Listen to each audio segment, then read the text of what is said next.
to the Digital Life of Grief. My name is Ginger Lou, and I am going to be talking about if AI can give the gift of eternal legacy with the no emotional strings. You've probably seen in the news over the last few weeks a German guy called Michael Bommer. He made a lot of news around the world. He's the latest person to create a digital replica of himself, of his likeness, which will interact with his family after he has passed away.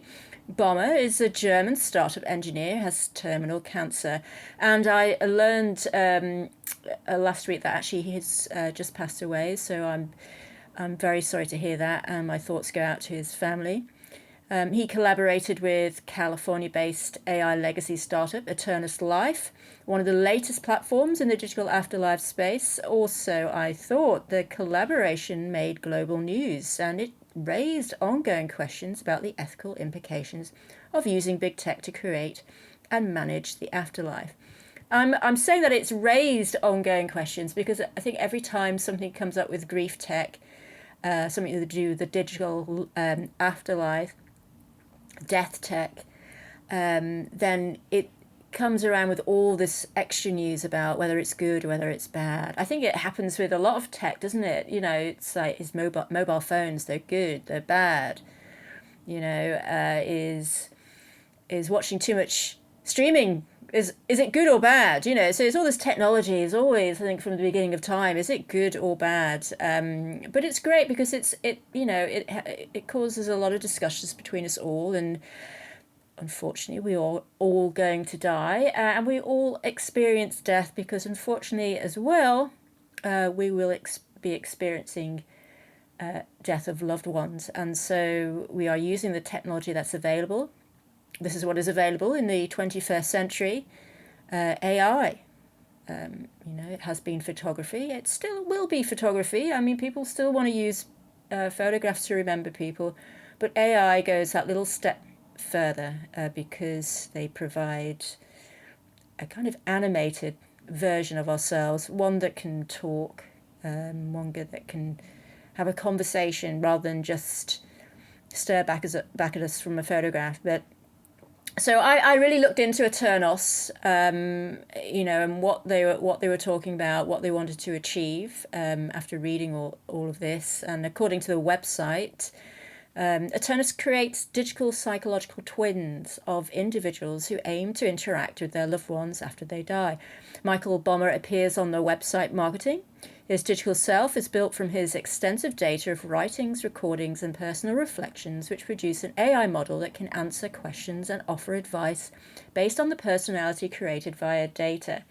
So obviously this is stuff that a lot of death tech, grief tech companies, boast, talk about on their websites about creating this, this AI persona from the stuff that we've created during our lifetimes, the text messages, the photos, the videos, our social media posts.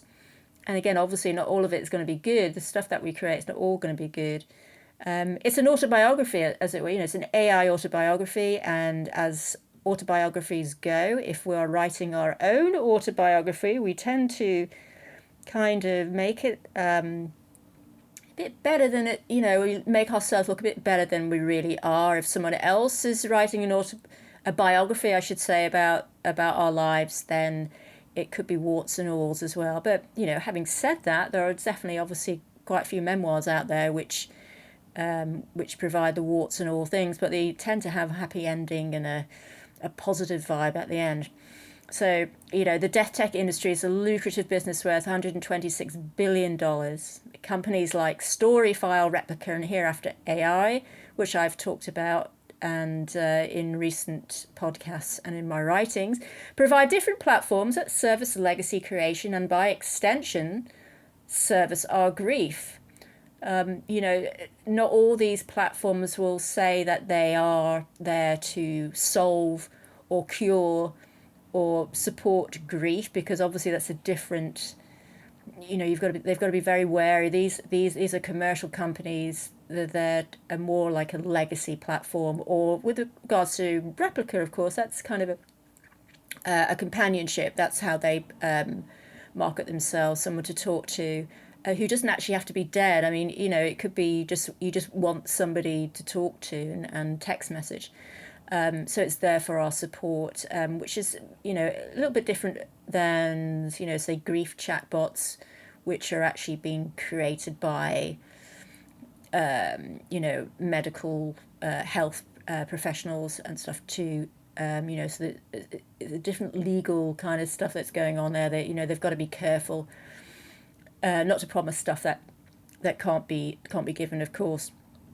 And because we're in its early stages, So so I was lucky enough to speak to one of the founders of Eternos Life, Robert Lucasio, was very generous with his time. I'm going to write a little bit more about our chat together. I am writing a book about all the players in this space, including, what's going on in Hollywood as well. So more of my interview will be in there. So I'm kind of paraphrasing some of the stuff that that we talked about here in this podcast. He was, he's got great credentials. He was the founder of LivePerson, one of the foundational technologies for AI web chat. His reason for starting Eternos is a familiar one he shares with other founders in the grief and legacy tech space. His father passed just a few years before generative AI technology could record and replicate his life story. A bit the same as, my mum died 8 years ago. My dad died 25 years ago. So, well before all this technology came about.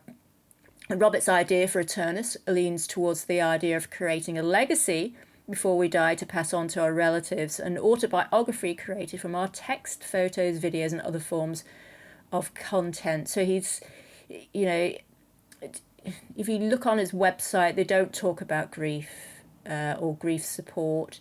It's not. It's about legacy, and it's actually a little bit more uplifting than all this, death and afterlife stuff anyway. But depending on how far along you are in your grief or how long ago your loved one died, generative AI grief tech could either cause mental health issues such as prolonged grief or provide comfort with a historical record for your grandchildren. Robert and Eternos are in the latter category. The website doesn't mention anything about grief, possibly because of the legal and ethical kind of worms it can create when making digital afterlife replicas for mental health or grief support, although Bommer's story is the first publicity for the Ethos platform. According to Robert, the company doesn't want to get into the grief tech or even post-death legacy space. They will relaunch later this year with some unusual concepts that should differentiate them in a saturated market. The Eternos website marketing uses the same keywords as AI, grief and legacy tech platforms. Words like essence, memory, legacy, authenticity, conversation, being, identity, and interactive autobiography. What's new with Eternos is what they call personal eternal AI, and what they call is share your story and simplify your life. What I thought was unique about the latter feature was twofold. Firstly, it acknowledges stories about immigration and ancestral resilience.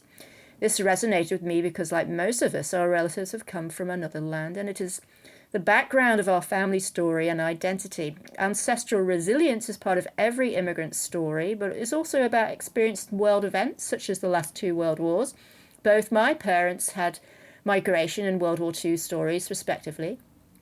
Traditionally, these stories were passed down to children and to their children, while recollections changed and stories became myths, while documentaries have recorded personal stories which are forever historical first-person recollections. What if a legacy platform could record your life stories, your travels, who you loved, even your life hacks? Well, Eternos has got that covered. The idea of Simplify Your Life is about documenting what you've learned and having access to it throughout your life. So Eternos is for the living, not for those who are at the end of their life, which is where I got a little bit confused from all the publicity surrounding Michael Bommer. Robert tells me that Eternos is not grief tech or death tech, it's tech for the living. I will need to see their next marketing efforts to fully understand this. As far as the $5,000 price tag goes, that will also be history, because a more affordable SaaS model will be released sometime in the future. There are genuine ethical concerns about conversing with AI replica of a deceased loved one. Many death tech startups are commercially driven and feed off your grief. Anyone who has lost a loved one knows that feeling during bereavement when you would make a deal with the devil to have one more conversation with your parent. I know I would. Not all grief tech is bad, though. It's not all bad because the global therapy and mental health chatbot industry is worth $1.37 billion and growing. When I'm feeling down and insecure, I chat with Pi, okay, which is a chatbot that provides a form of cognitive behavioral therapy. And no, I'm not advertising them. I don't get any money from them. I'm just saying that I use Pi. Their therapy can be daunting and expensive, and while a chatbot isn't there to replace a professional psychologist, it can provide comfort much just the same way as a legacy chatbot, animated avatar, or conversational AI video. Grief is individual, and how we choose to live with it is our choice. AI grief and legacy tech platforms are just another technological innovation or fad that has been used by man to remember the dead and support the grieving living. Photography is a prime example of this. How you choose to be remembered is up to you. For many of us, being reminded of the death of a loved one is too hard to bear, and like those dusty old photographs in the corner of the attic, the chatbots and the conversational videos can be switched off, never to be seen or interacted with again. Thank you.